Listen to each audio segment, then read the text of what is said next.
Hello, everybody. Welcome back to the Factory Tour. I'm your host, Paul Patterson. I'm joined today by David from the Bulletproof Fantasy Football Discord. On Twitter, you can find him at DSP4150. But I found him in the Bulletproof Discord. I am a pretty active participant in the conversation over there. A lot of sharp folks in there. And David is an analyst. He has his own channel. And he loves to make charts. He loves to talk about wide receivers. And he's just a smart dude. I like talking to him. So I invited him to come on the podcast today. His first ever podcast appearance. I think that's correct. And yeah, I'm excited to have him here. Unfortunately, David, I just got a real bad headache about like 10 seconds before we hit record. So I'm actually not going to do any talking. I'm not going to participate at all. And I'm just going to have you and Cordero Patterson kind of hold down the fort for the rest of the show, if that's okay. Yeah, sounds good. Ready to monologue for the next hour and a half, maybe two if you're lucky. Thanks for having me on, Paul. Absolutely. And in that case, obviously, I'm referring to Bijan Robinson, the headache game, as I assume it will be known for all of history, because Twitter was absolutely up in arms about Bijan not being involved. It sounds like Arthur Smith was trying to help out as rookie running back, but it was very frustrating for all of us and possibly in violation of some league rules. I'm not really sure there. But I want to talk about Bijan right off the bat here, because I think it's possible that there's just the tiniest little sliver of a buy window opening up here. Just general frustration about Arthur Smith. He's had under 15 PPR points in the two games prior to the goose egg on Sunday. So I don't know. Do you think that there's maybe an opportunity here for people to try and buy in on Bijan? Is that something you'd be interested in doing? It's definitely something I'd be interested in doing. Bijan certainly is my running back one in Dynasty. He, I think, has been pretty much everything that he was expected to be on a per touch basis. He's got the highlight grabs. He's got some highlight runs. I don't really have many concerns with him as a player. I think, as an offense, we can go on and on about how they seem to get less out of more, whereas some coaches get more out of less. I think that on a play design basis, Arthur Smith actually does some really cool stuff. There's like some really great film analysts like Nate Tice over at The Athletic. He posts a lot of really awesome both Bijan as well as just all Falcon stuff. So I think they really do have the potential to be an awesome offense, but they have some conservative tendencies and certainly a question at quarterback. So they seem to be getting less out of more. But as for Bijan in particular, if there's a buy window, I'm buying. I haven't really sensed anything in my leagues. I don't know if I've seen, either on Keep Trade Cut or other sites. Fantasy Calc usually is my go-to. Shout out to them. I don't think I've seen any buy window, but I mean, if someone's frustrated, then pounce. Yeah, I think I need to start using. I've actually haven't really gotten into using Fantasy Calc yet. I think I probably should. I'm in 18 leagues, which is certainly not a good number, but not enough to get an accurate pulse of the whole Dynasty market, especially just because I play with a lot of the same people in a lot of those leagues. So, and it's only Tuesday right now. I haven't sent out a lot of offers this week, but Bijan is on my list. I kind of keep a list of things I want to try to do while I'm watching games. And one thing I wrote down was like, send offers for Bijan, ? And yeah, like my guess is the doors are going to get closed in my face. But you always want to be vigilant. When you see a player that you believe in, a player that is really good, if they're having any of these kind of, I don't know, just cold stretches, you want to at least feel things out and see how people are feeling. But still clearly RB1. I think almost everybody would have him there. There's probably some people that are going to say Christian McCaffrey that just like don't care about the age at all, or just like, no, this guy's breaking fantasy. He's the RB1. And, I get that mindset, but I think Bijan has every possibility to get to that point or close to that point. And he's, 21 years old. Very, very tantalizing asset in Dynasty. But let's move along here. We have just like two topics I want to talk about two things I just wanted to in particular pick your brain about, just because they've come up in the Discord or we've talked about them a little bit. And then we're going to jump into some mailbag questions that were sent in by our listeners, the good people over at x.com. But I want to talk about Dak Prescott real quick. And it's funny because he came up as like a big topic of discussion on our last mailbag. I don't even remember what it was about, but he was in the thumbnail, so we must have talked about him. But he's back up again because he's just not having the kind of season so far that we've really come to expect from Dak Prescott. He's not even, he's not a fantasy QB1. Most weeks that he's been in your lineup, he has been a hindrance to your team. He's coming off a very strong game and then a bye week, but overall it's just been kind of mess so far. So what are you seeing with Dak? Are you worried about him? Do you think his value should be taking a hit right now? Just walk us through Dak Prescott's season so far. Sure. So I'll first start out. So a lot of folks in Dynasty love to take the really long view on assets forward looking, right? So, I mean, you just mentioned Christian McCaffrey, RB1 in fantasy for the past number of years. But that also means that he's old. So Bijan, in both my eyes, your eyes, and much of the community's eyes, is the running back one. I like to take a really long view on historical performance, which, again, McCaffrey has been crushing.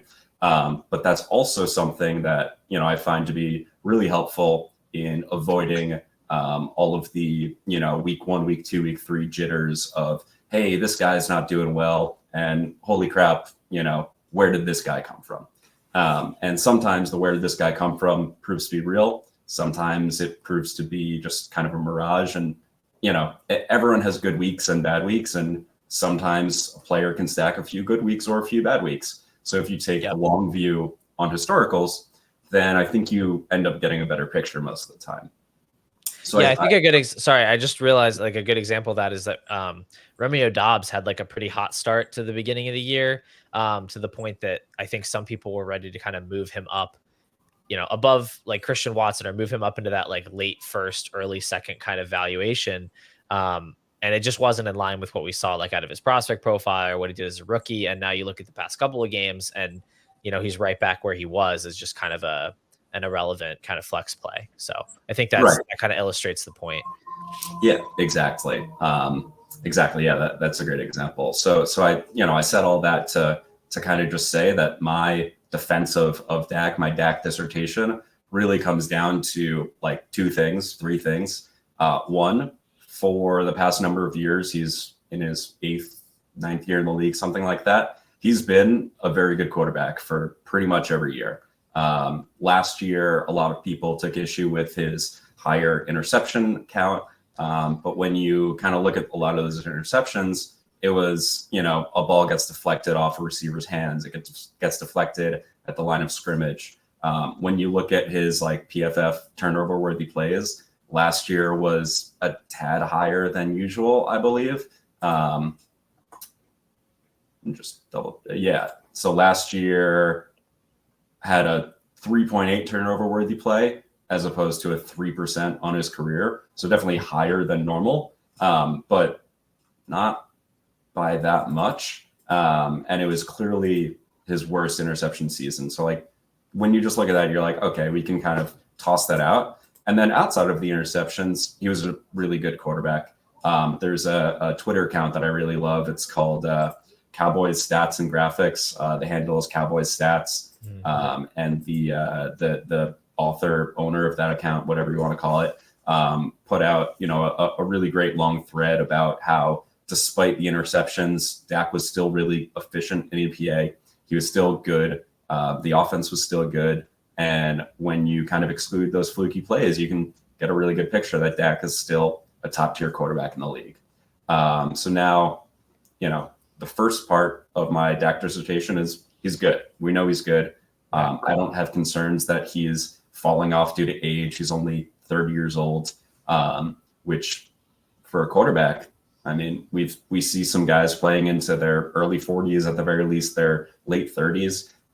He realistically, if you have him in a dynasty league and he retires before your league ends, that's a testament to the longevity of your league rather than the longevity of Dak Prescott, right?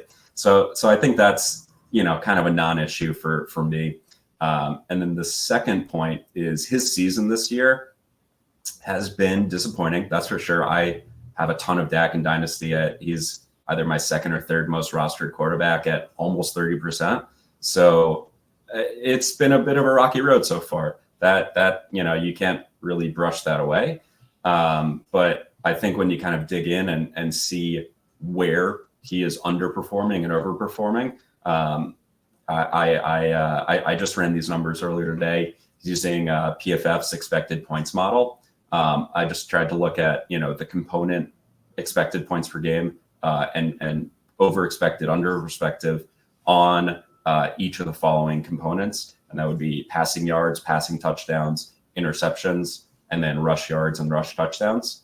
So when you look at the aggregate on the year, and this is using 5-point passing touchdowns, kind of, I know a lot of people use 4-point, a lot of people use 6-point. Mm-hmm. I have pretty much equal number of 4-point, 5-point, and 6-point leagues. So I just use 5-point as a nice middle ground. So on the year in 5-point passing touchdown leagues, he has an expected points per game of 19.1, which is good for 10th in the league and sandwich right between Tua and surprisingly Baker Mayfield, actually, both at 19.1 and 19.2 for Tua as well. So then you look at the outcomes of those expected points per game, and Tua is at 21.2.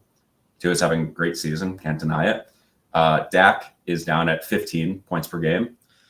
A little disappointing so far. And then and Baker, weirdly enough, is at 16.1 points per game. And then if you look at, I'll just focus on these three guys because they have effectively the same expectations on their season. And they also are scoring points in similar ways of passing versus rushing. So when you look at Dak, he is only scoring 15 points per game. So that's, 4.1 fantasy points under expected. But when we break it down into those components that I was talking about earlier, he is exactly net neutral on the pass yards and pass interception categories. He is slightly ahead on both rush yards and rush touchdowns at a total of one fantasy point over expected on his rushing. And the point where he's really lagging is that he's at 5.2 points under expected on passing touchdowns, which is significant. I would assume probably one of the worst marks in that category and across the league right now. That would be my assumption. Yeah, the only at a quick glance, there's 3 other quarterbacks that are at least 3 points under expected on that. The first of which is Justin Herbert at 3.5 under expected. And the other 2 are Desmond Ridder and Derek Carr. So Herbert, Herbert is having a pretty similar season to Dak as well in like the, Twitter, and some people are like down on them as real life talents because they're, underperforming a little bit. And Herbert, everyone looks at the Island games and, says, oh, the clutch gene, but who cares about that really? So yeah, it really comes down to Dak is having a good season overall, but the touchdowns aren't there. And, I'm a big believer in regressing towards your usage. So going forward, to say Dak is a top 10 quarterback in fantasy, I think is a viable statement. And, I think that's pretty close to where his dynasty value is at this point. Some guys like Stroud are ahead of him, even though Stroud's mildly behind him in pass touchdowns. In expected points at Stroud's at 18.6 expected points, so a little behind. I'm fine having Stroud ahead of Dak. That's totally viable because there's a 9-year age gap. And what he's doing as a rookie is like absolutely remarkable. I mean, I think Stroud's on kind of that trajectory to be in the Herbert Burrow zone. And I guess what would have been the Trevor Lawrence zone, but he's also kind of having a season like Dak in the sense that he's doing well as a passer, but it's not really showing up in the fantasy stat sheet. He's kind of saving himself because he's been scrambling like crazy. Yeah. But Travis Etienne's been getting all the touchdowns. So, it's just one of those things where we're still working with a small sample of games. And so what we've seen in this sample is just the touchdowns for the Cowboys have skewed rushing. And they've also found themselves, and also the defensive touchdowns they've had as well have just been stealing possessions from them. I mean, they absolutely blew the doors off the Giants, the Jets, and the Patriots. And then they had their own doors blown off by the 49ers. So there's just 4 of their games, 6 games so far have been totally wonky game script wise, where for whatever reason, the offense was not able to operate in its normal rhythm.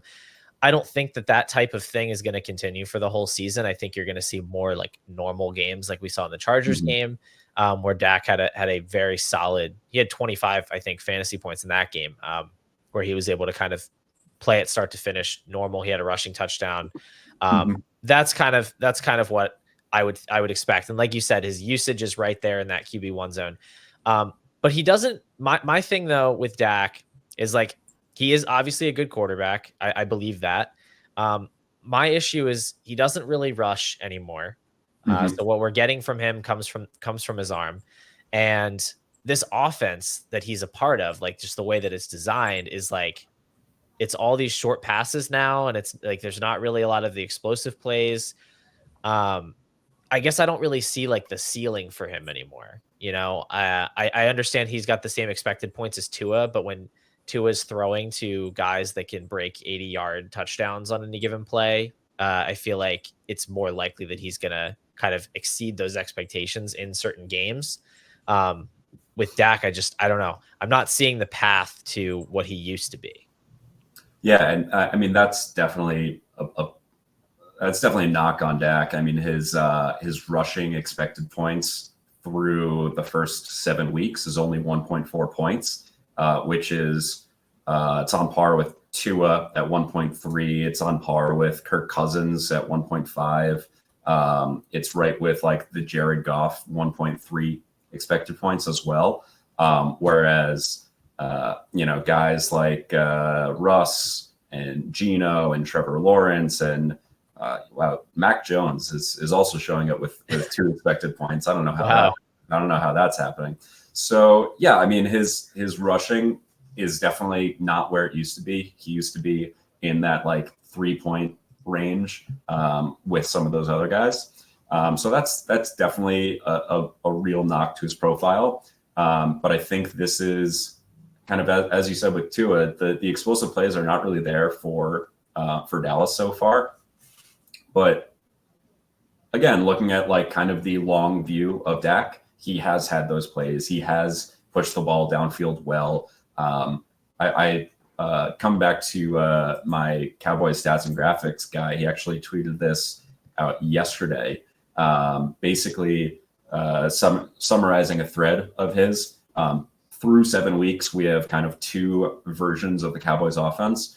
One is when they're defending a lead, they're pretty conservative, and the other is that when they're close or trailing, they've actually been rather efficient and not aggressive, but totally fine in the aggression neighborhood. And the craziest stat out of this is 30% of their plays on offense have come with above a 95% win probability, which is second only to San Fran. So basically almost a third of their plays, they're not looking to push the ball at all, which I don't think is sustainable as like a team. You're just not going to live in that game state forever. I agree with that. I think we saw that with the Eagles last year a little bit too. I was kind of skeptical of where the second gear was for AJ Brown. Like I didn't think he could really do what he's doing right now. But when you look back, the best argument that I heard all offseason was like the Eagles were never trying in the fourth quarter. Like they were never attempting passes. They were always ahead. And now, we've seen the Eagles in much more competitive game scripts because it's just hard to keep up that level of dominance over the course of multiple seasons. And, now AJ Brown's averaging like 21 fantasy points a game. So I think you're right there that there's definitely potential for that kind of game script regression. Cowboys getting more competitive games. They're going to have to throw more. They're going to have to be a little bit more aggressive, play a little bit faster. So I think that's a good point. Overall, I'd say where Dak has fallen in the public eye would make him a buy candidate. I definitely don't think we can chase him back up to his prior value where he was kind of sitting in the middle to the back half of the second round of startups. I think that's probably too rich for me at this point. I kind of honestly view him as like a younger Kirk Cousins at this point. Like he's going to attempt a lot of passes. As much as we hate on Kirk in primetime, he's going to throw a decent number of touchdowns. He's going to throw a lot of yards. I think that's what Dak's going to do, but I think he's a slightly better talent. I think he's going to be around for obviously several extra years. So I just bought him in a league where I lost Anthony Richardson, and I sent a late first. Well, I sent a first that was owned by the team that was currently the 1 seed. I believe they're now the 2 seed, but either way, projected late first, a second, and Tutu Atwell for Dak Prescott. That seems like a pretty solid price. I'm doing that all day. Yeah, you should be happy with that. I was definitely happy with it. The team I got him from was tearing down, so they were happy to just kind of try to move on and recoup their losses there. But I think if he's getting into that zone, definitely a guy you can buy and just sort of bank on a rebound in the second half of the season, especially if you have lost a quarterback or, you came into the year expecting more from like a Geno Smith or I don't know, a Russell Wilson. Those guys haven't really been playing especially well. And I think you can see Dak kind of distance himself from that group in the back half of the year. Yeah. And to reflect on that value point, on Fantasy Calc right now, this is saying Dak's the 50th overall asset and the quarterback 17. So wow. I mean, I'm just buying at that value pretty much all day. The issue is I already have Dak in every league, basically. Right. I'm 30%. But he is behind Kirk Cousins in this valuation. He's behind Bryce Young. He's behind Goff. He's behind Justin Fields. Right. And I'm not sure I'm on board with any of those, really. Bryce has 8-9 years on him, but are we sure he's good?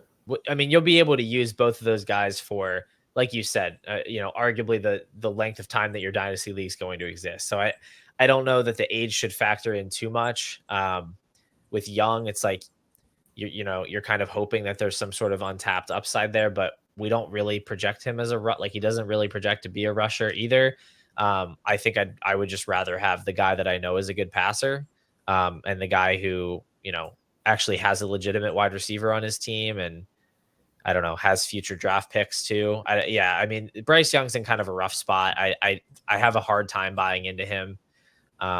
He's probably going to hold most of his value through the offseason. It's probably the most positive thing I can say about him, but I don't know if there's a lot of other reason for optimism. So I'd take him over him. I would take him over all the guys that you just said.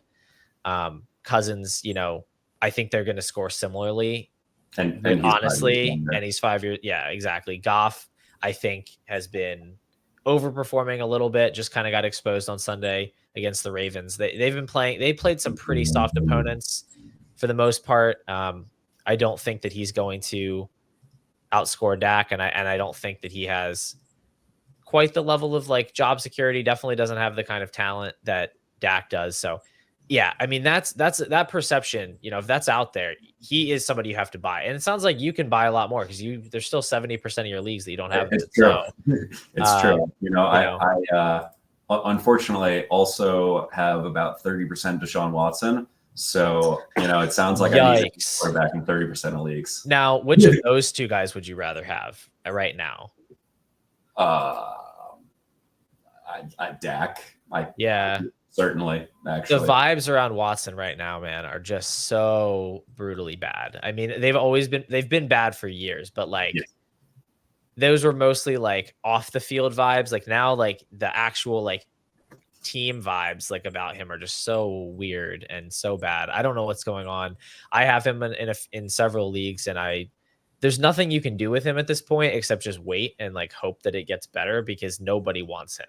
And like I don't want him, but I have him. So we're just kind of stuck there. But he's a pretty toxic asset, both for his off-field stigma, not to get too far into that, but as well as, I mean, first of all, he's not even playing that much. He's missed multiple games. He's left multiple games early. And while he has been playing both last year and in the limited sample this year, he's been extremely disappointing in his on-field play and efficiency. And it's, not even in the sense of like, oh, Dak's been disappointing in his fantasy production, but still good on field.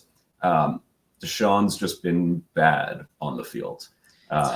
So no one wants him for his fantasy points, and no one wants him for his vibes, and you're stuck with him. Yeah, and he plays for the Browns. I mean, it just doesn't get much worse than any of that. So we've talked a lot about Dak. I think we're pretty much on the same page. He's a good player. Needs to bounce back. He probably will. Let's move on to one other topic before we get into the mailbag questions, and that is one of the hottest topics of the season. Obviously, Puka Nacua. But I just want to look at him from another angle. He's definitely been beaten to death in podcast conversations because he's just such a fascinating rise. Like, we love seeing these guys that come out of nowhere and trying to study them, figure out how they came to be, and just sort of like gaze in wonder at how amazing they are. But Puka just had another massive game. I mean, genuinely dwarfed Cooper Kupp's production against the Steelers. He had like 150 yards and a touchdown. I mean, he was fantastic. And it's what he's been doing all year. He has a 33% target share this season. And the thought was like, once Kupp comes back, what's his role going to look like? Is he going to be diminished? It's not diminished. He is absolutely a focal point of this offense. So you like to chart wide receivers. You kind of look at their production, you put them in different categories and stuff. So my question is like, is there a case to be made for Puka Nacua as the wide receiver 3 overall in Dynasty? Yes. I mean, there is. So I'll just kind of talk through the evolution of my thoughts on Puka. So on September 20th, a month and change ago, I think this was after week 2, I tweeted out, Puka is crushing worlds right now. Surely these can't continue at this rate, or he is the best fantasy wide receiver in football right now by a significant margin. And then I, put up a screenshot of my personal thresholds for good and elite on some important peripherals. And at the time, he had 28.1 expected points per game on a 39% target share and 3.1 yards per route run. And I was right. He regressed from that. But he's still rocking a 33% target share. I was like, wow, well, pretty much no one. I think Brandon Marshall might have had a 40% target share once. And I believe outside of that, no one's come particularly close to it. I mean, even the elites of the elites, think like Cooper Kupp's 6 seasons, he's at 33%, 34%, something like that. Devontae Adams has a 34% season. So like, that 39% was never going to hold, but now he's at 33% with 3 games, including 3 games next to Cooper Kupp, 4 games without him. He's a very legit player. I don't think there's really much you can say beyond that. He's scoring 20.8 points per game on 19.3 expected. His expected points per game, I believe, is fourth. He's 4th in expected points per game. To do this as a rookie out of the 5th round is unprecedented. It's incredible. Good for him. I'm a huge fan, and I've been a fan for since he kind of showed up. At this point, I don't even know if I knew about him before the draft, the NFL draft. That is, I probably heard his name somewhere after the NFL draft. I was looking at I had like 1 share coming into the season, and I picked him up for like 5 fab in July. I probably saw some like camp highlight, and was like, okay, let me cut. I probably had like Darrell Henderson on my team because I had Darrell Henderson everywhere. And over the summer, I was like, I can dump some of these. And, I guess now I wish I had him back. Shout out Darrell. But yeah, so he wasn't really anyone I knew about until week one. And yeah, I mean, I think I heard it mentioned on some podcasts, but I'm very stubborn about day 3 wide receivers. Like, I cannot convince myself to buy into them. Like, I'm not the guy who's like, I got to find the next Amon-Ra St. Brown. And because of that, I don't ever find the next Amon-Ra St. Brown. So I didn't have any shares.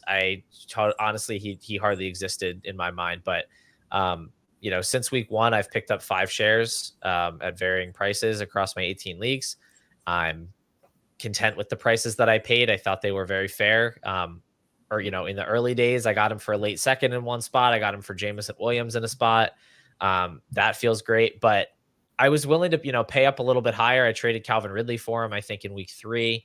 I've just been sort of buying the rise on him because there's just like, you can try to poke holes in it all you want, but like, he's played, a number of different teams. He's kept this up game in and game out.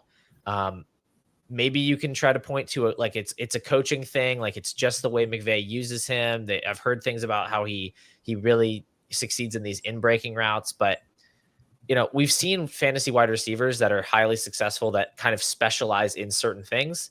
I don't really think it's a big problem. Like, he's clearly like elite at those things, and he's always going to be utilized like that. Like, it's not really that different from Amon-Ra St. Brown. Amon-Ra St. Brown is not necessarily like a fully versatile wide receiver. He does some things really, really well, and the Lions build their offense around that. I think that's what we should expect moving forward for Puka. But it's obviously hard to kind of erase our priors on some other guys after, a 7-game sample.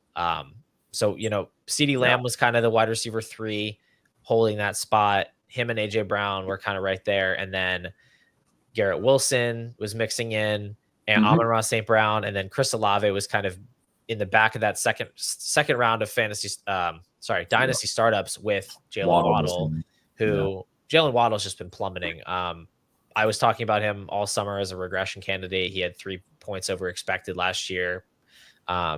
He was like 97th percentile, I think, in his points over expectation. So he has not performed particularly well. He's been dropping in value. Olave started out hot. He sort of rose in value. So we've seen this group of wide receivers that's always been impossible to rank, just sort of moving around. And Puka finds himself in the mix. Do you have a lean towards a particular guy at wide receiver 3, or is it more just kind of like throw your hands up and I don't know? So for me, I think it's actually a pretty pointless designation to debate wide receiver 3, but everyone wants to do it anyway. It's very fun. Yeah, I mean, it's fun. I get it. My personal position is that when someone occupies that wide receiver 3 ranking, community vibes, whatever, I probably just want to sell that player for a quarterback. When CeeDee Lamb is in the back half of round 1 in dynasty startups, I just want to cash him out for a quarterback. And I'm looking at the ADP on from the Bulletproof Fantasy Football site from all of July and August. CeeDee Lamb was the 112, Garrett Wilson was the 201, and Bijan Robinson was the 111. And linear ranks don't really do justice to the tier ranks, especially in that like really elite tiers of first, second, third round dynasty assets. But based on that, it's not that expensive to go from one of those wide receivers into Bijan, or Trevor Lawrence was the 108, Lamar Jackson was the 107. How much did it cost to get you into Lamar Jackson from there? And I kind of just want to do that. But getting back to the debate, after week 3 or 4, I think Chris Olave had a 31% target share or something, and I was beating the drum that Olave was probably my wide receiver 3. That's dropped a little bit as Kamara has come back into the fold and really been monopolizing all of the short area targets. And when you add Derek Carr, who's a check down specialist, but also does throw a pretty good deep ball. I'll give him credit there. But he kind of does both of those at really high rates. So when you give him Kamara, who's a really awesome receiving back, it's an addiction that he just can't get over. So, I think Chris Olave was certainly there. Right now, I think Garrett Wilson has like a 32% target share or something. Yeah, I'm looking at this now. Garrett Wilson has a 32.5% target share and 16.3 expected points per game. His actual points per game are only 13.5 because those expected points are, I hate to say fraudulent, but it's a lower quality expected points coming from Zach Wilson than some other guys' expected points. So Garrett Wilson certainly has a claim there. CeeDee Lamb has a claim, but he hasn't been dominating targets the way that he did last year. But he's also clearly the best option in Dallas. And, we talked ad nauseum about how Dallas has just kind of been a little boring so far. I expect that to rebound for both CD and for Dak. Amon-Ra is a really viable option. And I think, when talking about Puka, Puka is really just speed running the Amon-Ra narrative arc. Went from, the day 3 guy. I think Amon-Ra had a lot more pre-NFL draft clout than Puka did. For sure. But then he went day 3 and, a lot of the database guys kind of, everyone's model just says, oh, bust is a day 3 guy. And on the whole, that's, pretty true. Yeah, it's pretty true. But, so, you go from this day 3 guy to Amon-Ra was pretty quiet for the first half of the season. Then a few folks got injured.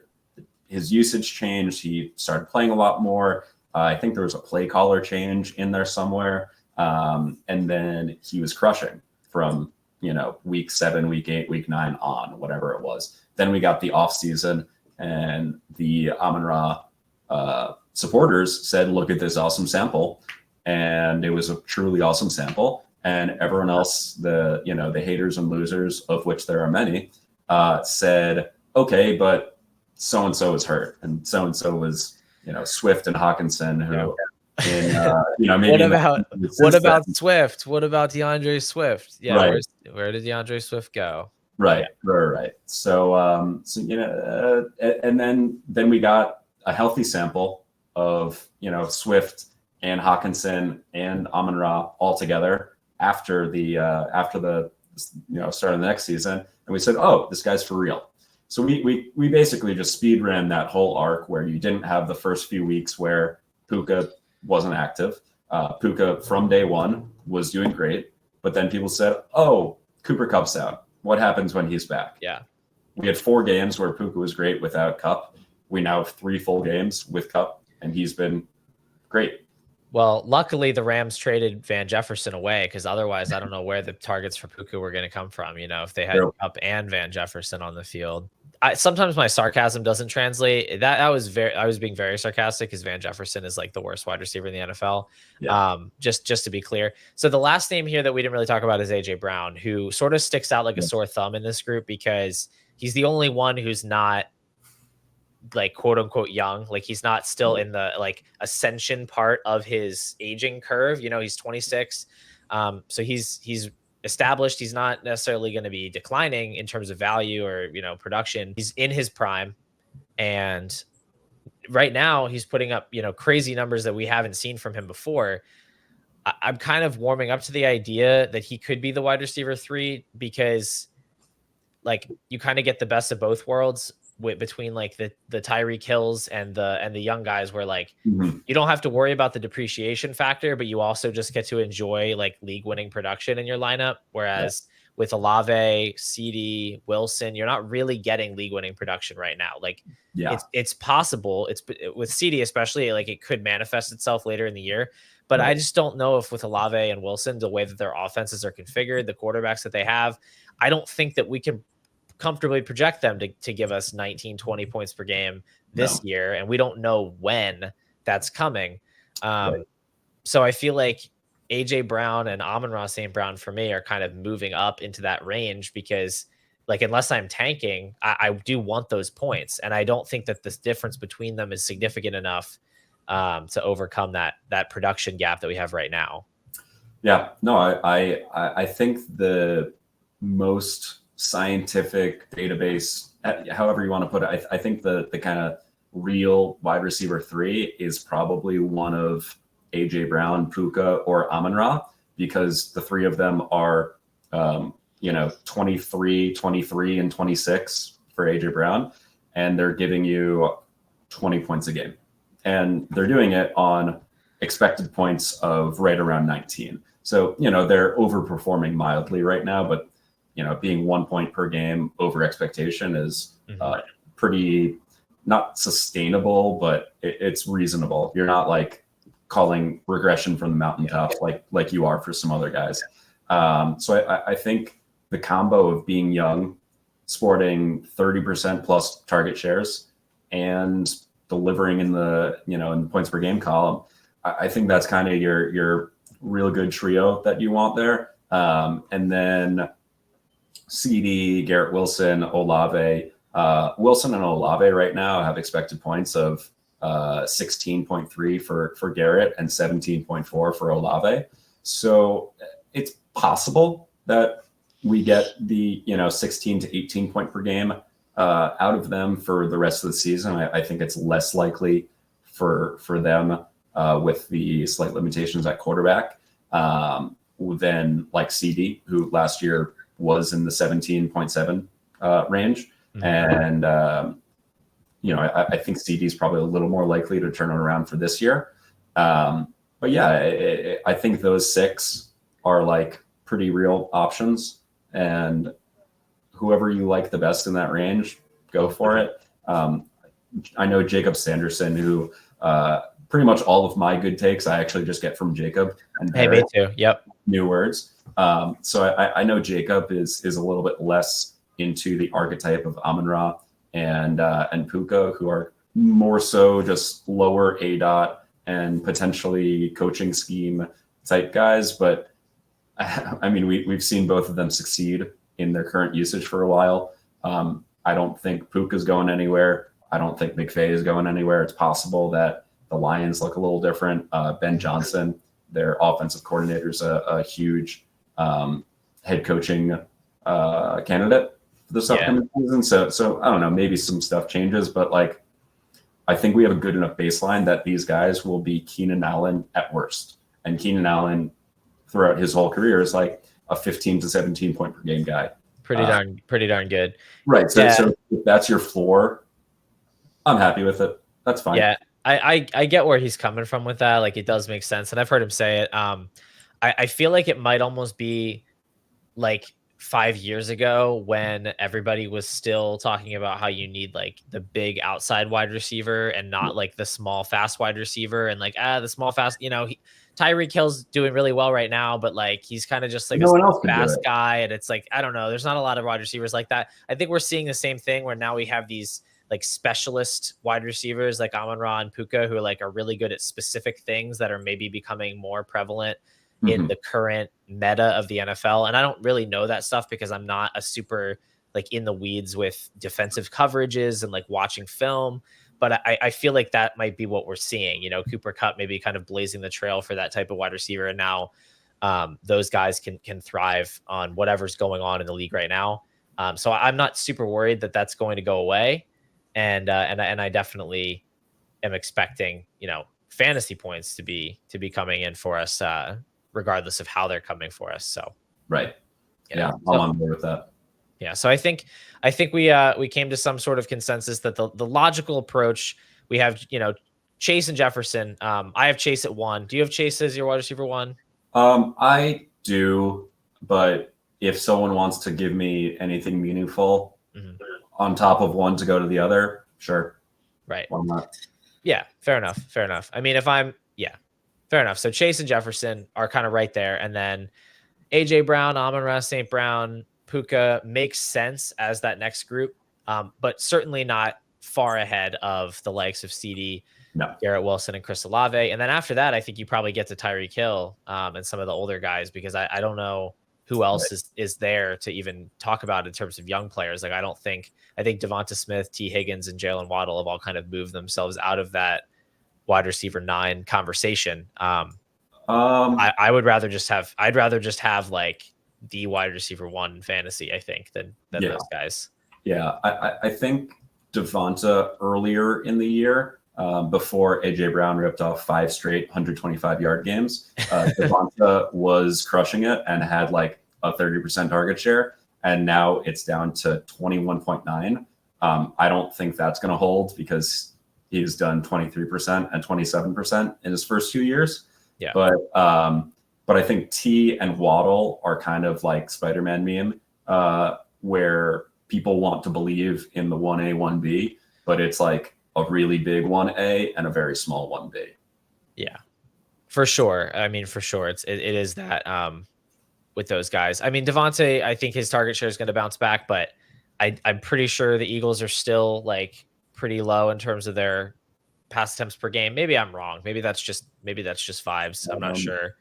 I think they're like normal low. They're not like, I know they're not like egregiously low, but like I don't think they're top half. I don't think they're top half. And maybe some of those targets are going to Swift. You know, I know Smith had a lot of like shorter area targets last year where they kind of like threw him screens and stuff. I don't know. Maybe some of that's going to Swift, and that's why he's been a little bit lower. But his ADOT ticked up from 9.9 last year to 12.6. So his ADOT last year was higher, you mean, to 12.6? No, right. Year? Last year was 9.9. This year is 12.6. So that that could be true. If he's losing some of the 5 and 6 yard quick stuff, then that would make sense. His ADOT rises up a little bit. Just anecdotally, as an Eagles fan, there have been at least 2 or 3 occasions where I'm watching the game and I see they throw a screen out to the right or the left, and I'm like, oh, okay, cool, screen to Devonta, and then they get tackled and Swift gets up, and I'm like, oh, it wasn't Devonta. He's had some screens in the past few games. Oh, the Goddard screens have always been sick, but I can usually tell the difference because he's white and much larger than them. But with Swift and Smith, I keep mixing them up. So I genuinely think some of those maybe gimme passes are going to Swift, and maybe that's why the target share has been lower. Still a great player, and I think he'll be better than he's been in the recent stretch. But yeah, I think for me, like I'll just take Hill, and I'll take Diggs, and I'll take my 20 points per game, and I'll just run with it.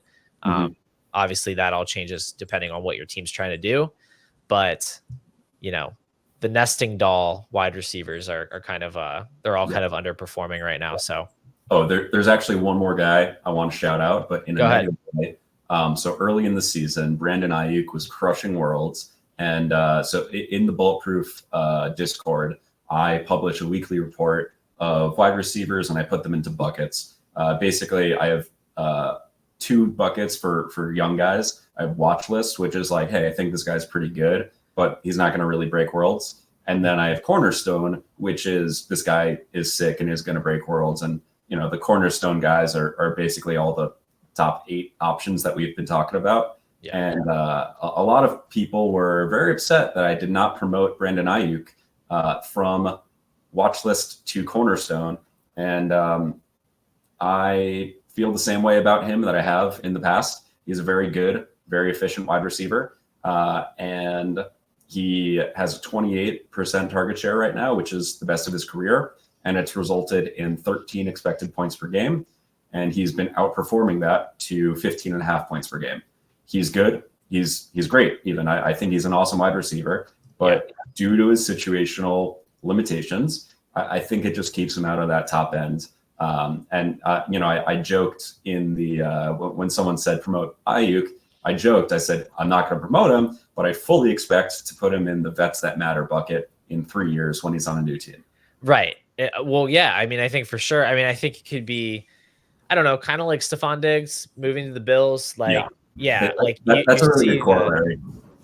You see the greatness there. Like, he's obviously got the talent, but I mean, the Niners are 32nd in pass plays per game.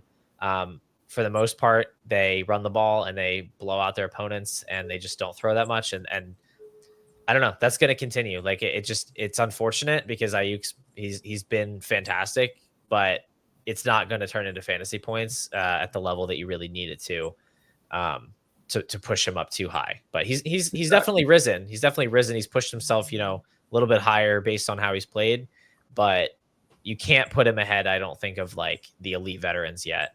No. I've seen some takes on Twitter that he's a top 10 dynasty wide receiver, which would imply he's above the Devontaes and the Diggs and Cup, for example. And I just can't get on board with that take because, like, frankly, he's just not scoring enough points to do it, right? 13 expected points per game. He is next to, he is sandwiched between Amari Cooper and Nico Collins, another guy that's way outperforming. But, like, he's in the Amari Cooper, Brandon Ayuk, Nico, Dubs, Christian Kirk, Drake London, Lockett. Those guys are all between 13 and 12.7 points per game. Drake London, my sweet prince. Exactly. Like I think Ayuk and London are like pretty similar bets in that they're both really good. I think we have a lot of evidence that both are really good. Their current environments are not conducive to actually scoring 18 points per game. I think the San Fran offense is clearly more efficient, and that's why we're seeing Ayuk be at 15.5 points per game and London at 11 at point something. So, like, yeah, there's a difference in that asset, but is there? Like, if they're both just going to score 12 to 14 points, they're both in a range that's very replaceable. And I prefer London based on his age, because he's going to have, presumably by the time his situation changes, he'll have more prime years ahead of him still. But yeah, I mean, these are definitely kind of that next tier down. They're going to have to show us a little bit more.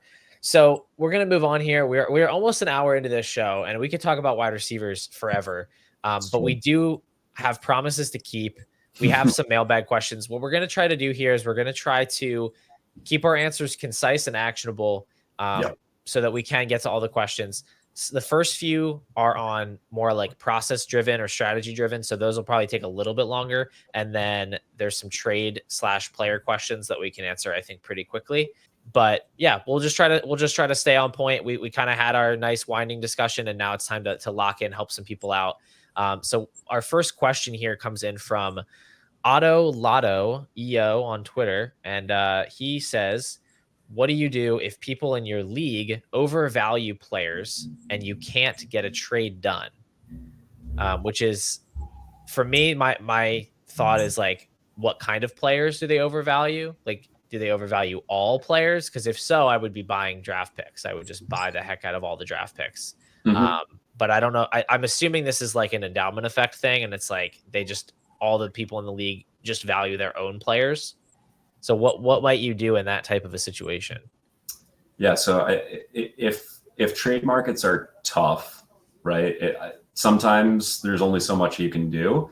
But I think it's just like really grinding the trade market and trying every viable option. And, let's say you're looking for one type of asset, just like identify all of the similar types of bets and just go down the list, right? So if you're looking for, hey, I want to buy the Dynasty wide receiver 3, right? You go to the Amon-Ra owner, you go to the AJB owner, you go to the Puka owner, and you just go to every manager in the league and try to get it done. And if you can't get it done, like, sometimes there's really nothing you can do. And in that case, just buy draft picks. Yeah, I think that's the right move. That's actually a good call of like, don't get too fixated on a certain player.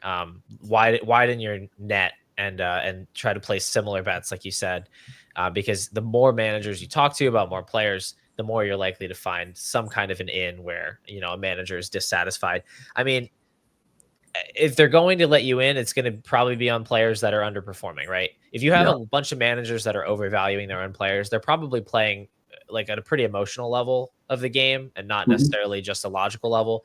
And those managers are the ones that tend to give up on players the soonest. They tend to get frustrated with their own players and want to just move on from them. So, like, if you need a running back, maybe you go buy Josh Jacobs because he's been so bad. Yeah. He's underperformed so much. Maybe that manager is like ready to kind of just let him go, and you can buy him at a discount.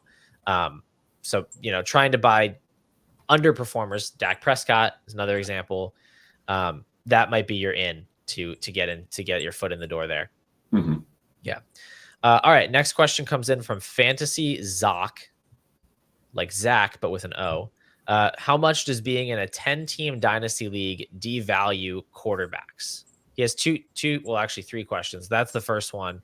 And my first answer is I don't play in any 10-team dynasty leagues, but my thought is I'd probably still be taking the elite guys at the top of the draft. Like I think that I would still value Mahomes, Allen, Hurts, Lamar as my top end guys, but then I would want to push the JJ Chase Bijan tier ahead of those like pocket passers, like definitely ahead of Lawrence, Herbert, Burrow, because you're going to be able to buy replacement level quarterbacks cheaper. Does that make sense? Yeah, no, that's exactly right. So I have one 10-team league, and it's my home league, which is pretty much all my friends from college that don't play any dynasty beyond this. So it's a bit of a slower moving league because a lot of folks just don't really know what to do with it. But yeah, I mean, the replacement level at quarterback is higher because you're only starting 20 a week. And then you also, what you're able to do is, since there's only 20 starting quarterbacks across the league instead of 24, you're usually able to like stockpile a few extra quarterbacks. So if you instead of getting, Tua, if you can go get Geno and Kirk Cousins, then all of a sudden you have three quarterbacks instead of two, and the replacement level points between Tua and Geno and Kirk isn't that huge. And you're able to just kind of quarterback by committee a little bit easier. Yeah, play the matchups and try to cobble together that top end quarterback just with a few guys. Yeah, I think that makes a lot of sense. You'll definitely find quarterbacks more liquid in that type of a situation. Like managers are going to be less scared to trade quarterbacks. Right. I mean, assuming that they're operating like on a logical level, they should be, because there's just more supply and less demand. So it's I think that's the right way to view it. He also asks, do you think Geno or Howell will be starting anywhere next year? I'll let you take that one first. Geno, I think definitely is a starter next year. I think it's most likely with the Seahawks as well. I think Geno throwing out his like 10 years of being a backup in his sample of being a starter this year and last year and a few games 2 years ago. He's been a pretty good quarterback. He hasn't been perfect, but I think he plays quarterback in a really fun way. And the Seahawks are just like, he has kind of a weird contract in that it's relatively cheap and also like there's a lot of outs. So the contract security is like not as real as you would expect it is. But the Seahawks are not going to be drafting in the top 5 or 10. They're probably playoff bound, and they're not going to like, I just don't see them moving on from Geno until he's either bad, which he's not right now, or until they say, oh, this is a great scenario where we can draft someone. Right? I think there were some, some buzz that if Richardson fell to 5, the Seahawks would have taken him at 5, but the Colts took him at 4, and they didn't like Levis enough to pull the trigger. So like that's, I think a pretty good example of like, if they have the opportunity, they might pull the trigger, but I don't think they'll have that opportunity. A lot of quarterbacks fall into that kind of Andy Dalton situation of like good enough to not get replaced, not necessarily good enough to win you anything. And I mean, it's very possible Geno falls into that zone. The Seahawks probably aren't going to let him go just so they can go out and try to get Derek Carr or Jameis Winston or whatever. So yeah, he's probably going to start next year. And that makes him, interesting for fantasy because he does kind of scramble a little bit and he has good weapons. So yeah, I think we can feel pretty good that he's going to start next year. What about us? What about Sam Howell? Yeah. Maybe. It's a I don't coin know. flip, right? It's pretty much a coin flip, but Sam Howell, when you look at his like college career, was pretty widely mocked as like a top 5 draft pick after his sophomore year, and then after his junior year declares and went in the 5th round. And his NFL sample as well as his college sample shows that he has one like pretty crippling defect, and it's that he eats sacks as part of a nutritious breakfast, which it's kind of a stylistic play. I think it's Adam Harstead has this kind of theory, but basically quarterback is like a 3-legged stool, and one piece of that is your willingness to extend plays and scramble, and sometimes you take sacks and sometimes you're really good. And an example of that is like early Russell Wilson was always pretty high in terms of his sack count, but he also made a ton of great plays by extending the play, either rushing or, the deep balls to whoever the receiver is. And sometimes you can live with that. And sometimes you get late career Russell Wilson, where he doesn't quite have the juice to really do that anymore. And as a result, he's been significantly worse in recent years. So, if Howell starts showing you those highs in the next half season, maybe. And if not, I don't know. And it's like not very exciting if he doesn't show those highs and still continues to eat sacks. Yeah, I mean, I feel like the answer to the question, is Howell starting next year? My answer is the same. If you ask me, is Howell starting 3 weeks from now? And it's just like, I don't know. Like it honestly, it all hinges on what Ron Rivera really wants to accomplish with this team. Like the sensible thing is to just keep playing him and see what happens. Like there's literally zero reason for the Washington Commanders to start Jacoby Brissett. Their team is terrible and they're not going to accomplish anything. But if Ron Rivera thinks he needs to win 3 games in December so that he can remain employed, then he's probably going to do that. So, I don't know. I think that there's a good chance that he will start games again, like in his career. Whether or not he's a week 1 starter on purpose next year, I don't know. I definitely wouldn't buy him in Dynasty under that assumption. But I also wouldn't sell him I wouldn't try to just panic sell him. Like I think you probably have a window to get out from him, and right now doesn't necessarily have to be that window. If you can pivot from him into a more secure quarterback, that's probably a good idea. He has scored like a decent number of fantasy points this year. I have no idea if that's like way over his expectation. You probably know. Is he like doing something? Like, is he throwing a lot of touchdowns or something? Because he's had some massive weeks. So Howell is this is 5-point passing touchdowns. Howell is at 20.5 expected points per game and 17 points per game, but he's underperforming in each of the 5 categories I discussed earlier, which probably means that he's bad rather than he will regress. And I think when you look at what he's doing, you're like, oh, that makes sense. Like he's playing in a way that is like kind of fun, but he's not doing it very well. Like he has 3.2 rushing expected points per game, but he is underperforming on both yards and touchdowns. So like, it's doing it in a fun way, but not well. And that's kind of his whole shtick, is he's fun but not good. And if the Commanders want to be fun and not good, then maybe he'll keep doing that. And if they want to be not fun and also not good, then Jacoby Brissett might start playing. Right. Jacoby Brissett is the poster child of not fun, not good. That is what he is. By the way, I think Sam Howell can totally have a Jacoby Brissett career, in that like he's drafted as a backup and like, through one thing or another, like ends up playing some games. He's fine enough. And, if in the next 3 years, Howell has 3 stints of, bridge quarterback play, that's a very successful career for a 5th round quarterback.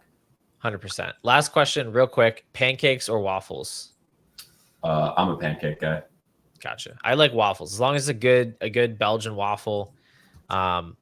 can't be mushy. Got to be nice and crisp on the outside. That's my pick, but can't go wrong. Both very good. Next question comes in from, I don't know, because I somehow didn't write down the @. I'm terribly sorry, but we'll answer it. We'll still answer it to the best of our ability. Contending team, strong wide receiver core, light at running back, tons of draft capital. Which running back are you looking to acquire for the push? I'll let you take this one first too. Yeah, my answer in this scenario is I want to play the extremes. Like, how much tons of draft capital, and like, do you have the liquidity to go buy Bijan? Because if so, Yes. you should do that. But if you're just like kind of around medium value in your league, then I'm looking for like the minimum viable product, which a few weeks ago would have been Raheem Mostert, who's scoring 20 points per game and costs you a second or a third. I have a feeling the manager with Mostert is not letting him go for a second or a third at this point. So maybe that's not the best option. I think you mentioned earlier Josh Jacobs, and I think Jacobs is like a pretty strong buy. He is younger than you would expect him to be because he's been in the league for a while, but he's still 24 or 25, which is like 6 or 7 months older than Jonathan Taylor probably. And he has really good usage. He is underperforming a little bit. Pollard is also in that bucket of underperforming a bit. Joe Mixon is the poster child for great expected points and like usually not really cashing in on them. And especially with like the vibes on the Bengals so far with Joe Burrow being hobbled for multiple weeks, I think his FPOE is like pretty negative right now. So that's, maybe a strong buy, but he's also 26, 27 and like may or may not have been on the chopping block last summer. So like, is Joe Mixon a purposeful week 1 starter next year? Who knows? But for a second, who cares? Yeah, I guess the question for me, I mean, first of all, Joe Mixon, another member of the not fun, not good team. But I mean, I don't know, like if those, it depends how deep your lineups are, but like, I don't know if those are the guys that are really, pushing you over the top. Some of the first guys you said, I definitely think so. Mostert has been a solid guy that you can go try and get. He's probably mostly on contending teams at this point. Yeah. I traded Jahan Dotson for Raheem Mostert and a couple of 4th round picks the other day on a contending team because the guy that had Mostert was kind of tanking and like hadn't gotten around to trading him yet. And I was like, I guess I'll take him, which like, I don't know where Jahan Dotson falls in terms of value, probably somewhere around a mid to late second at this point. So yeah. So, I mean, it's out there. My first thought was the same as yours. Like, let's get aggressive. If we have picks, like go try to get Bijan, go get Travis Etienne. I mean, heck, if your strong wide receiver core has like some young guys in it, maybe you can afford to take on like a Christian McCaffrey. Yeah. If that's possible too. It just depends on the format of your league. Did you mention Alvin Kamara? Because he might actually be the best buy candidate. Actually. Okay. I think he's kind of your budget Christian McCaffrey option, right? Like, yeah. I think he's like pretty washed as like an actual player, but that doesn't matter if he's getting like literally 10 targets a game. He's pacing for career high targets per game and receptions per game. Yeah. And he had what, 4 seasons in a row of 81 or 83 receptions, something like that. Some weird stat. So like, yeah, he's like a pretty good buy, but I think as a player, he's also the least likely to maintain it and certainly the least likely to be a purposeful week 1 starter next year. But I might be wrong on that. Who knows?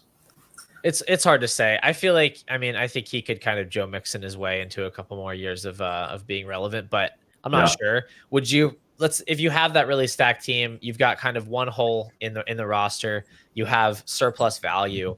Would you be willing to trade a late first for Alvin Kamara, or is that just too high? I just don't think I'm doing that. Yeah.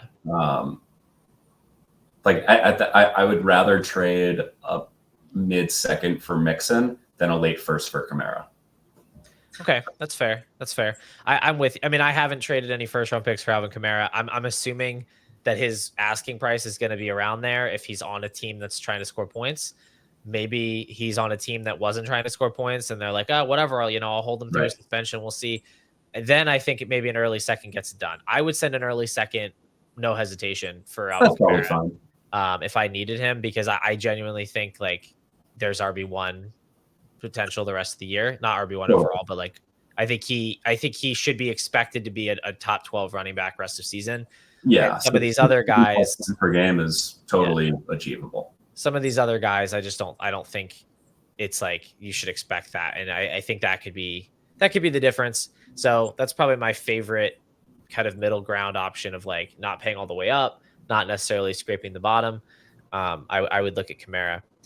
Let's look at, I have a question here from my friend Ben. He's been on the show before.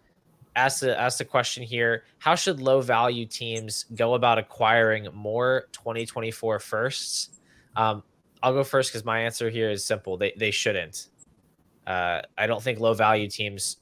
I don't think the goal, if you have a low value dynasty team right now, should be to try and acquire 2024 firsts. I think it should be to acquire 2025 and 2026 firsts, because first of all, the only firsts you're going to be able to acquire right now are the ones on playoff teams. So you're only going to be able to get back half firsts, and you're going to be paying like almost full price for them. But if you have some pieces on your low value team that could help a contender, you're going to have a lot more luck grabbing their 2025 or 2026 first at a cheaper price. And you have the added benefit that their team could fall apart by then, and you could end up with the top 3 pick.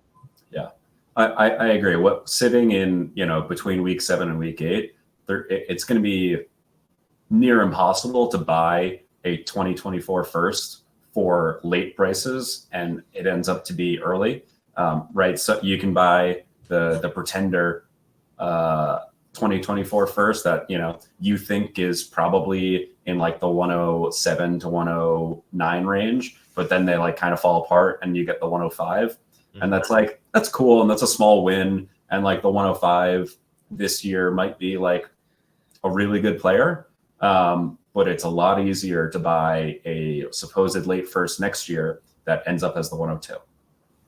Yeah, exactly. So just an example of that. I was in a league. It's a dynasty best ball league. I don't know if the fact that it's best ball actually matters here, but I had a team where I was trying to make the playoffs, and then I hard pivoted like 3 weeks before the playoffs because I had like a bunch of guys got hurt. Kyler got hurt. And I was like, I'm not going to win. And so my goal is to like immediately fail like as much as possible. Like I'm trying to miss the playoffs so that my first is a little bit higher. So I like started selling everything. I ended up selling Alvin Kamara and an AJ Dillon, I think, for like the best team in the league's next 2025 first, and Romeo Dobbs or something. And so this year his team a little shallow, little lacking in depth. He starts out of the gate kind of slow. All of a sudden he's like, I want to blow it up. Like, can I get my first back? And I'm like, sure, yeah, you can get your first back. I'm gonna want Brock Purdy and Brandon Ayuk and this and that, and I'll give you your first back plus Rashad White and some other pieces that I don't want. So all of a sudden, I've used his first that I got for pretty cheap, and I just upgraded like 4 spots on my roster based on the idea that first was, 111 when I bought it in theory, and now it's like, oh, it's top 5. That's the kind of equity that you can gain by just being a little bit patient in those types of trades. Yeah, I think that's definitely the move here. Looking ahead to the next question comes in from FPL Mahomes. What do I do if my team is about to be 6-1, carried by Josh Allen and Lamar in a start 11, but thin and weak outside of that? Just gotten lucky with matchups. Only 100 points or so off second least max points for if I were to somehow collapse and miss playoffs. First of all, strangest way to ever articulate where you are in the standings. Only 100 points or so off second least max points for is like an incredibly confusing phrase. Maybe just tell us where you rank in points. Max points would be more helpful, but probably not anywhere near the 6-1 record that you have. So I don't know. What would you do here? So I was actually earlier today listening to the episode you did with Jacob. I think that was last week. And as always, I heard something cool Jacob said, and I'm going to parrot it as my own. Jacob was explaining about how he had a pretty top heavy team that he dropped all of his bench players in order to basically maximize lineup efficiency and like try to scrape his way into the playoffs. And if not, he doesn't have a lot of max points for. I think that's like overly unique and probably hard to pull off unless you are actually willing to drop players, which like I usually don't like dropping that many players that have like some value. But if like the Van Jeffersons of the world, like sure, see ya. But I like keeping all of those like silly running back 3 and 4s on the chance I can sell them in the future. I know Jacob usually drops those guys. But like I think if you're 6-1, like you might be able to march to a bye. I would probably try to upgrade your lineup at the expense of depth while like trying to keep down your max points for, basically. So kind of, you know, if you can march your way to a bye and like, you know, then you get there and you have 2 weighted coin flips to get to a championship. I think that's awesome. As much as as much as I love Jacob's strategy there, and I like definitely want to see people like trying to use that. I don't know if it applies here because the collapse necessary for a 6-1 team to not even make the playoffs is like kind of hard for me to imagine. Like, I mean, he really only needs to win like 3 more games over the next 6-7 weeks to probably get the 6th seed. Like, I don't know if his max points for even matters at this point. Like, I think unless he just has the coldest run of all time, he's going to be in the playoffs. Yeah. So I would probably just try to buy. I would try to be kind of aggressive and just kind of lean into the competitive window. Like, I don't know where his roster value is at exactly, but if he has Josh Allen and Lamar Jackson, he's probably fine. Like either way, like I don't think he's gonna.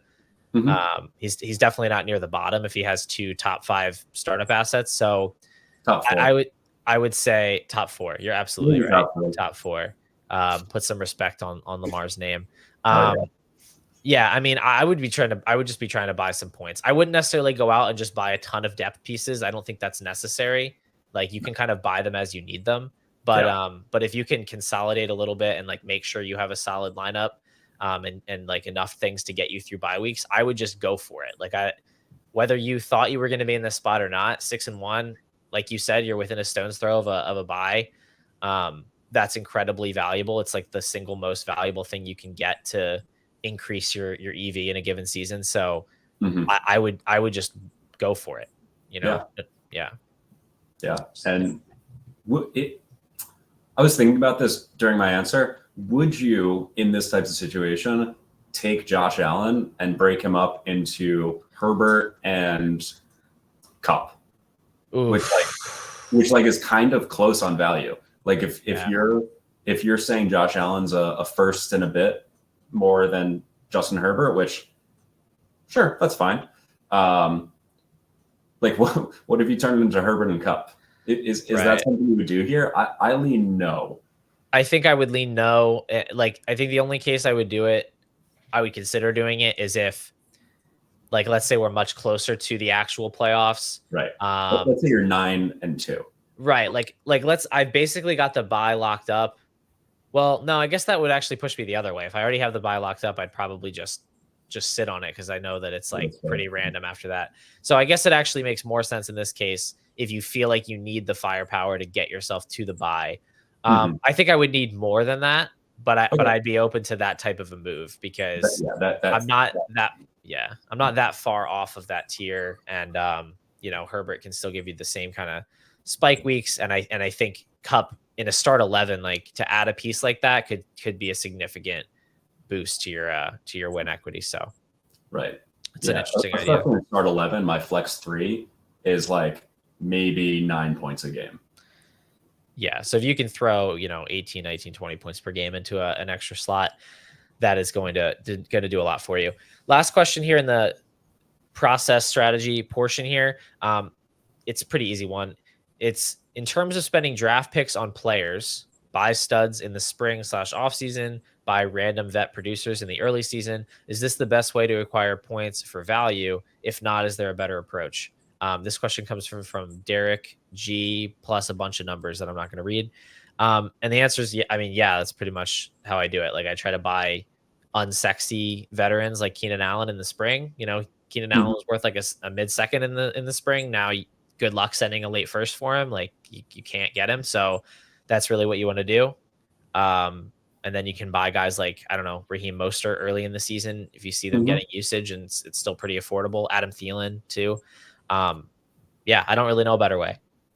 Yeah, no, I think that's probably it. Not too much to say. There's that I forget who made it, but there's that like pretty famous chart of like the cyclical value where it's like in the early season buy picks, and in the mid season sell vets, and then early off season buy vets and sell picks. Yeah, the Dynasty life cycle. It's from EK Baller, I believe is his Twitter handle. Yeah, that's a really cool chart that he made. Definitely worth checking out. But yeah, you pretty much nailed in the question. You kind of nailed the peaks and the valleys there of the value, and that's really when you want to try and do that. So here we go. A couple of trades and player specific questions. First one comes from Low Key Wolfgang, Devonta Smith and Jonathan Taylor, or Devon Achane, T. Higgins, and Sam Laporta. This is an easy one for me, but why don't you go first? I think I'm taking the Achane, Higgins, Laporta side, right? Yeah, that's a smash for me. The Achane side is a smash okay. I was concerned. I'm like, man, am I? Yeah. No. To me, that's basically just a free Sam Laporta. Like, I'd rather have JT than Achane, but not by like leaps and bounds. I'd rather have Devonta than Higgins, but not by leaps and bounds. Meanwhile, Sam Laporta is arguably the tight end 1 in Dynasty, or tight end 2 in Dynasty. Like, he's in that zone. He's worth more than a first round pick. So like he's probably worth close to 2 first round picks at this point. So yeah, I'm taking that side for sure. I'm not going to get too hung up on the slight differences between the other pieces here. That's real quick on Laporta. Not to litigate tight end 1 claims, but please do. He's currently the tight end 4 in expected points per game using tight end premium scoring, which is sick. It's awesome. So like, yeah, pretty viable claim to tight end 1. I'm still going Mark Andrews because I think he is, the league breaking ceiling, and he's not that old. But if you want to say Laporta's 2 because of youth instead of Kelsey, the viable. If Kyle Pitts is always going to be in that discussion for me, but if he's similarly young to Laporta and much worse scoring because isn't he like 5th in expected points? He's like right there. But unfortunately, Pitts is 10th in expected points, but it's not going down. It's like again, this is tight end premium scoring. Expected points per game: Kelsey 22, Hawkinson and Andrews 16, Laporta 14, and then Pitts is 12. So it's not a huge difference. Dude, 22 is so ridiculous. 22 is crazy, and he's also outproducing it on. This is actually maybe the craziest stat. So Kelsey is 2.5 points over expected, but that breaks down to 1.5 points on receptions, 1.2 points on yards, and he's actually scoring fewer touchdowns than expected. Which is crazy because I feel like he's scored a touchdown in every game this year. So it feels like that. Yeah, it's crazy. I have no idea how to handle him in Dynasty because it's like it's the biggest like age versus points dichotomy that exists right now, and it's like it's very confusing. I'm weighing trying to like send some pretty aggressive offers for him on teams where I'm like 2nd, 3rd seed, but like I'm starting Hunter Henry at tight end. I'm like, maybe I just need to go ahead and get myself a Kelsey. I think Kelsey versus like Tyreek and McCaffrey, who are similarly like top of their position in scoring and also old.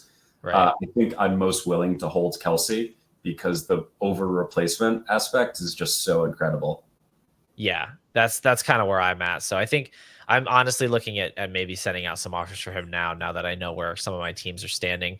Cool. So we got that figured out. Next, we have what are you paying for Gibbs and Achane at the moment? I mean, what am I paying for them? More than I mean, Gibbs just had himself a nice game. I'm Yeah. still more or less on Gibbs, like where I was prior to the season, like maybe a little bit lower.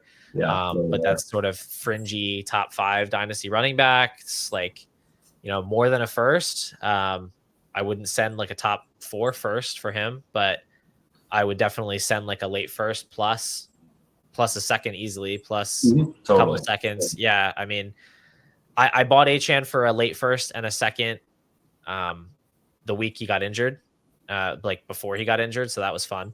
Mhm. Um, and I would still do that, and I would do the same with Gibbs. Yeah. So I think that's pretty much where we're at. Yeah. I mean, my answer for what will you pay on these guys is pretty much just going to be market. Fantasy Calc has a log of every trade for these guys, and you can filter by certain things. So I usually just start looking at those and see what trades actually got done and try to see if there's something similar. I think like Dynasty RB2 is a similar conversation to Dynasty wide receiver 3 in that like there's a bunch of guys that have a reasonable claim to it, and I don't really have such a strong preference. And in each micro environment, in each league, I will just try to buy the one that's the cheapest. Yeah, that's a good take. That's a good call. I agree with that.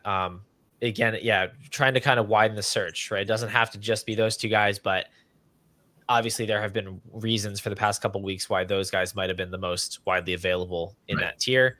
For a while it was Jonathan Taylor. Now he's finally looks like Jonathan Taylor again, so it's probably not him anymore. So they just continue to kind of bypass each other. I think the biggest surprise was Travis Etienne kind of launching himself back into that conversation. I didn't really expect that this year. Yeah. But he's been awesome.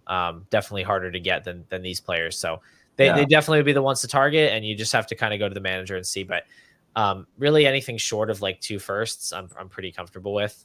Yeah, that's probably fine. Yeah, exactly. All right, cool. Next one, thoughts on DK Metcalf at value, over or underpriced right now? This one comes from Fantasyscape podcast, and you're probably gonna have to give us the DK rundown. Like, what's he doing this year, and is he underperforming? Is he overperforming? Yeah, so we can start off with his target share this year, which has been like not that awesome so far. He's at a 20.8 target share this year, which is a pretty wow. It's actually in his 5-year career, it's the second worst. His worst was 20.3 in his rookie year, and the past 3 years he's been at 23.5 his sophomore year, then 27 and 26 in the past 2 years. So it's like a 5-point drop, which is really pretty significant for that. And he's at 11.8 expected points per game, but he is outperforming that because he's a goddamn alpha for 13.5 points per game. I think DK is like kind of in that Brandon Ayuk range, but he's a little bit older and has some more like stink on his resume because he's kind of underperformed for a couple years in a row. Like his sophomore year, he was at 15.9 expected points per game and scored 17. And I think he was like probably the dynasty wide receiver 2 or 3 at that point. Yep. This would have been like, early spring 2021 when those debates occur. And in the 2.5 years since, he's scored 14.3, 13.5, and 13.5. And yeah, like, I think he's really good, but situationally, he's just kind of held back. And now he has, a new friend in the wide receiver room, and Tyler Lockett's not going anywhere. You mean Jake Bobo? Yeah, exactly, Jake Bobo. I guess he has 2 new friends in the wide receiver room. So I don't know. Like I think the DK price is extremely variable in that some people will still look at him and go, "Wow, what an incredible physical specimen!" Like that's a 4th round startup pick, which he was this past offseason. Literally, he looking at that same ADP. Drake London was the 404 DK Metcalf was the 405, and then Devontae Adams was the 410. Yeah, like if you bought DK at that value, you're not getting the youth and insulation that London had, and you're not getting the points that Devontae had, and you have like, I mean, DK is still not even 26, which is like reasonably young, and he's like reasonably good in scoring. But he's like whatever the opposite of Pareto optimal is what he is. Like he's not young enough and he's not scoring enough, but he still holds pretty good value. So like I've actually made a few DK trades in the past few weeks. I'll read those out.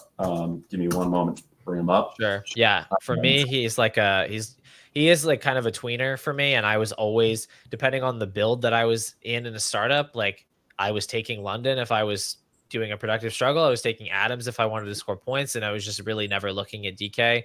Right.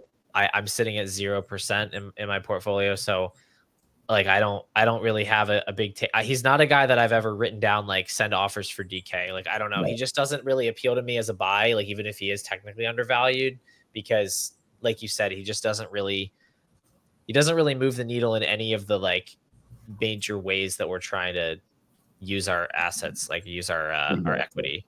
Exactly. So I in the past two, so I have one from October 19th and one from October 20th.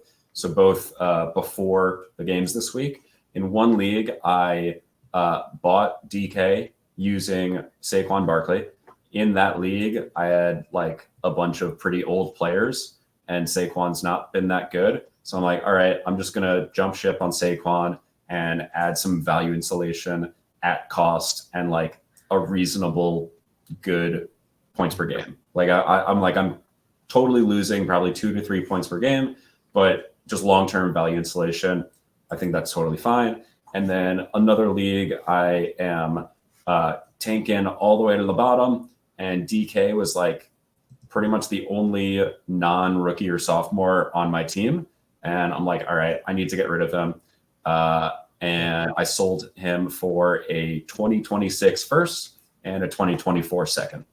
And basically the only guy that actually wanted him in the league already sold his 2024 and 2020 and 2025 first. So he's like, does a 26 first do it? I'm like, if you give me your 24 second also, sure. Right. Yeah, that makes sense. I mean, it feels low based on, you know, where he was in terms of perception. But when you really like, if you take away the name DK Metcalf, you take away the big rippling muscles, and you just look at the usage, you look at the expected points, it's just not there for him. Right. And with Jackson Smith and Jigba getting more integrated into the offense, Jake Bobo presenting himself as the alpha that he is, it's not going to get better for DK. So I don't think. Real quick, I'm going to do a blind resume of 3 receivers. Okay, love that. So first is 20. They're all 26.1, 25.9, and 26.4 years old. So they're all within 6 months of age, right? Yeah. Wide receiver 1 has 15 points per game on 15.4 usage and a 27.8 target share. Wide receiver 2 is DK Metcalf at 13.5 points per game on 11.8 usage and a 20.8 target share. And wide receiver 3 has 13 points per game on 15.3 expected and 27 target share. Right. You'd probably prefer the other 2, right? Yep. I think so. I mean, based on what I'm reading there, I would prefer the other 2. Let me think for a second. Yeah. I do enjoy a guessing game. I probably won't get them, but who's that age? You know what? One of them might be Jacoby Myers. That seems like it could be possible. He is that age. He's 27, but okay. I was not thinking about him. He's actually scoring the most of all 4. Wow. Man. Well, let's see. McLaurin's too old. Godwin's too old. Evans is too old, obviously. Who even is in that age range anymore? Honestly, AJ Brown's in that range, but he's scoring way more points than that. Mm-hmm. Wow, that's tough. Nobody on the mentally going through divisions in my head now. This is really good podcasting. I guess I can't win this game. Nobody on the Steelers, nobody on the Browns, nobody on the You want me to spoil it? Yeah, go ahead. Let's spoil it for us. So what wide receiver 1 is Michael Pittman, who in his past 3 years has 25.8, 26.4, and 27.8 target shares on 13.9, 13.6, and now 15 points per game. Pretty strong. Yeah. And then wide receiver 3 was Marquise Brown, who has 26.5, 23.6, and 27% target shares on 14.1, 12.9, and 13 points per game. I love Marquise Brown. I love him. You can go trade DK for either of those guys and like a pretty decent piece, probably. You know what? This summer, David Gautieri, I think that's how you say his name. He had a tweet about like, hey, you should go trade DK Metcalf for Marquise Brown plus, and like, dude, so many people in the replies were so mad about that, and now I like Marquise Brown literally is outscoring him and has better usage than him.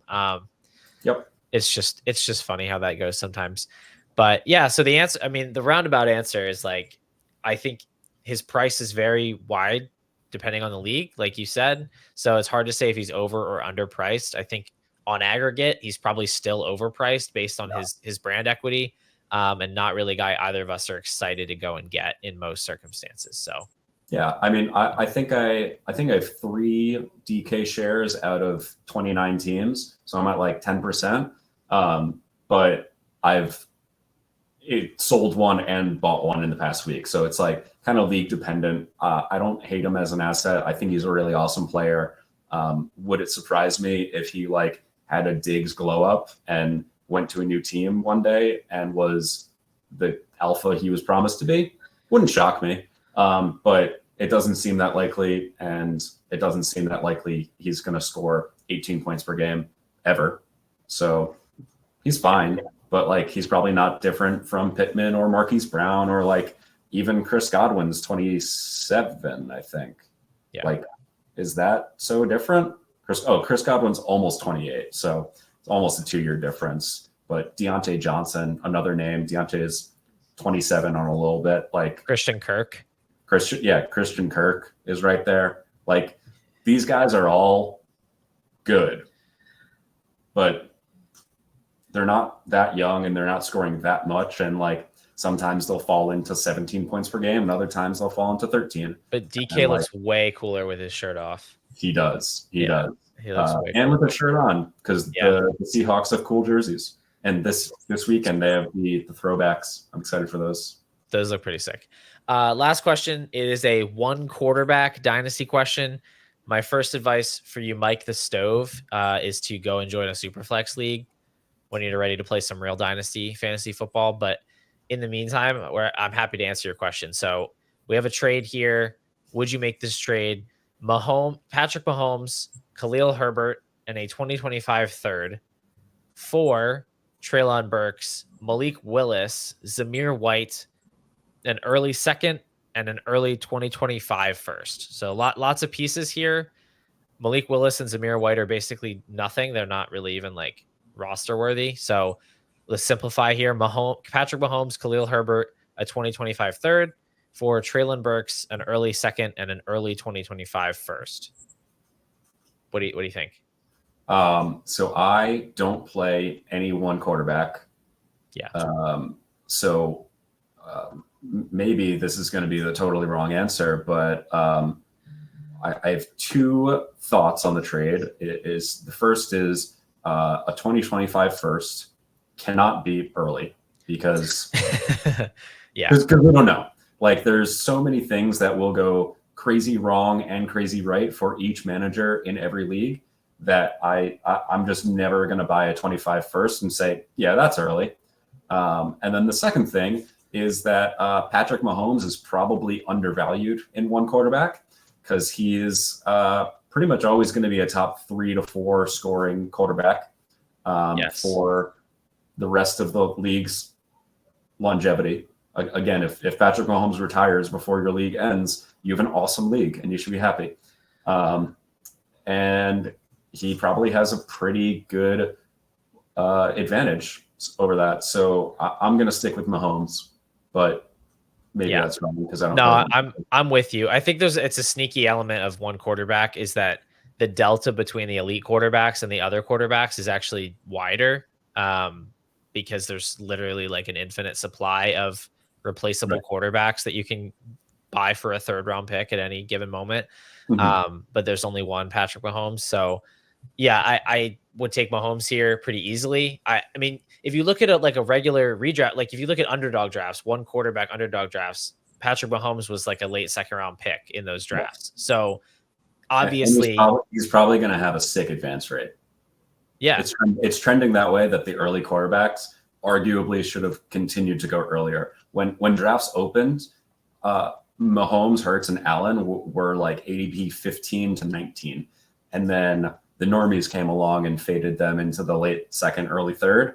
And we probably should have kept drafting them ahead of your like T. Higgins and Devonta Smith and Garrett Wilson and like all those 2nd round wide receivers that we were so excited about. And then we're like, And then you look at Patrick Mahomes, still Pat.